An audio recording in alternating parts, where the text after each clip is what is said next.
If you've seen a dip inside of your ad accounts, whether you're the person who's running your ads or there's somebody else doing it for you, there's a reason for that. There's been a massive algorithm change up within how Meta actually takes your ad and shows it to the people. Now, if you're in the home service space, this video is going to show exactly how to use the algorithm to your advantage. If you guys don't know, my name is Mikael. I'm the co-founder of Crown Contractors, and over the past 4 years, I've been able to generate over $7.1 million in cash for our partners. My brother and I, we realized that it's not just marketing that grows remodeling businesses. It's marketing, sales, and operations, putting systems in place so that things can become predictable. And in this YouTube channel, that's exactly what we break down, and we give it all for free. Now, without further ado, let's break down exactly what the hell is going on with Facebook ads. So the name of the update is called Andromeda, okay? So I'm going to break down exactly how it works, okay? Why you might be cooked, and how to win against it. So the best way to describe this thing, it's like Facebook changed the engine of your car as you're driving, right? Like Facebook is really low key about this. They didn't make any big announcements. This was just very subtle. Even the top marketers in the game are not aware of this. So Meta did not only change its algorithms, but it also changed the way it fundamentally makes decisions, right?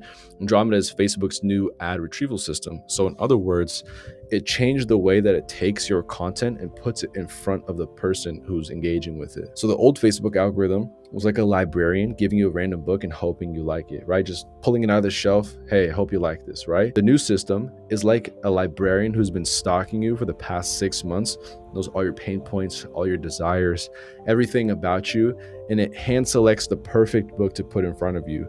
Because using their AI models, instead of just shuffling through a couple hundred videos, they're shuffling through a couple thousand, right? If not millions of videos, so that they could put that in front of you. Now, something to take note of, this is very important. Facebook does not care about advertisers. Although they make billions of dollars from advertisers, what they really care about is the user experience. Because the more users on their platform, the more people buy in general, the more money they make on that end. Facebook cares about the people who are doom scrolling and actually using the content. Make sure your content blends in with the algorithm of your ideal client prospect, because you don't want your ad to look like an ad. You want it to look like it's just organic. Your campaigns are going to be mixed together, right? With CBO and ABO. If you don't know what that means, I have a video describing that. And it's going to be using Advantage Plus, which means your ad is going to be up and running a lot more efficient, depending on a couple different factors, right? So Andromeda rewards portfolios of creatives that are completely different concepts. So I'm going to show you exactly what that means for a home improvement remodeler. Okay. Now, if you're somebody who does like landscaping or like painting or something like that, you could definitely use these concepts, but I'm tailoring this specifically to home improvement. So to give you a quick breakdown here, a lot of people, they like to test their headlines or maybe the background music or maybe like a different hook. All of that concept, all those practices, take it and just throw it in the trash. That is not how you're supposed to run ads anymore. What Facebook likes is one campaign, one ad set, and multiple creatives under that ad set. Okay, so you're talking about 20 minimum, 20 new creatives being launched every single week minimum. Now, within these creatives for remodelers, you can categorize them so they can be a lot more different, right? You want them to be completely different concepts from each other. Now, to give you an example here, you could do process transparency ads. So pull back the curtains and just show the people what it's like to go to someone's house, almost like vlog it, right? Get the quote. How do you actually, put the quote together, offering it to the client, closing the deal, the whole process A to Z. Another kind of ad, educational expert breakdown, right? So somebody's going to be inside of a bathroom and saying, here's how we install this to prevent, water damage or blah, blah, blah. All those kinds of videos are doing very well as well. Transformation ads, right? The classic, showing people the before and the after, right? People love this. This blends in with regular content very well. Demos, right? So actually showing people what it's like to install things. So cutting the wood, installing things. And then the biggest trust building one is testimonies, right? Like you sitting down with a mic and actually interviewing your client for, 30, 45 seconds, asking them about their experience with working with your company. Those are just some examples. Now, when we work with our portfolio of companies, of remodelers, we have like 20 of these, but this is just to kind of give you a taste. What does this actually mean for you? Less ad sets per campaign and more creatives. You need more creatives, more creatives. You need to set up a system to create more creatives. What is a creative, by the way? If you guys don't know what that is, it's basically what is being shown on the other end, right? So if you're scrolling and you see an ad, that is a creative. It is the front-facing ad that the customer sees. I want you guys to think like how Facebook thinks, right? Or even think about how the homeowners think. If they see the same exact video of your company over and over and over and over again, they're going to get annoyed, right? They're going to click not interested. And that is someone who could have potentially paid you $60,000 for a kitchen flip, right? But if you kept on targeting them with different ads, they know it's you, they know it's your company, but there's a bunch of cool different angles. You're showing them client testimonies, how that process works, A to Z, all of that. They're a lot more inclined. The numbers literally tell us that they're more inclined to actually not only fill out a freaking application, but actually close. So this is what it would look like to actually have everything set up, right? So per campaign, you're gonna have one asset, and then one ad set, at least 6 different creatives. But for example's sake, I just did 8 here, right? Now, these are each different videos. So for example, this one right here, this one could be you talking about your process A to Z, right? This one could be an installation video. This one could be a testimony video of you talking to a client, all of these are going to be different, completely different videos. Please make sure you're not testing little things, because those things do not matter anymore. This is going to be just one ad, right? Let's say this one's running on, let's say $30 a day, right? Now you're going to do it again, and it should look like this. Your ads manager account should look like this. At least 4 different campaigns with at least 32 different ads running at the same time. So you should be spending roughly like $120 a day, which brings you well over $3K a month. But if you have the right systems in place, oh my God, will you crack your market? So let's break this down a little bit more, right? $3K a month into ads might seem crazy for some people. I would quickly try to reframe this way of thinking, because if 3K means 3 jobs closed, what is a job closed worth to you, right? Like one kitchen remodel for you, what is that worth to you? If it's worth anything more than 10K, then you're spending 3K for $30,000. That's a 10X return on ad spend. Our main takeaway is essentially having this structure, right? One campaign per objective, per front end offer, broad targeting, and creative variety. When it's time for you to actually set up the interests, right, in the back end of Facebook, leave it. Don't touch it. Let AI do its thing. Meta has its own systems, its own algorithms. Again, with the Andromeda, they know who to target. So don't confuse them. You're not going to be helping them. Trust me, they're a lot smarter than us. Let them do their thing. The little note that I've added here is consolidation is key, right? What is consolidation? It's taking everything and just mashing it all together, and then letting the AI, letting Meta do the heavy lifting. How can we actually beat this new algorithm, right? So this is what our past account looked like with one of our clients. Okay, so 5 Facebook leads, $40 a lead, $204 spent total. Not that bad. We scaled the same ad account.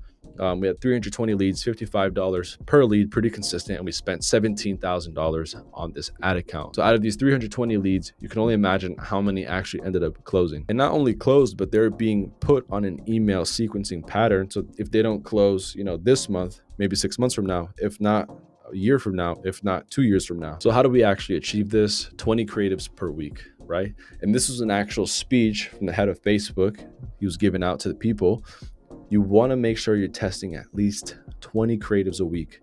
Now, can you imagine posting even 20 videos on your Instagram a week? That's not that easy, right? So that's when we start to leverage AI, VO3, Sora, Nano Banana, all of these platforms where all we need is a picture of you, and from that picture we can produce literally hundreds of different creatives. It's exactly what we're doing with all of our clients. Here's the main problem, right? Andromeda targets old existing customers so that the stats look good for Meta, not you. Facebook wants to make sure that they have a good, CPL on their end, but they don't care about the CPA.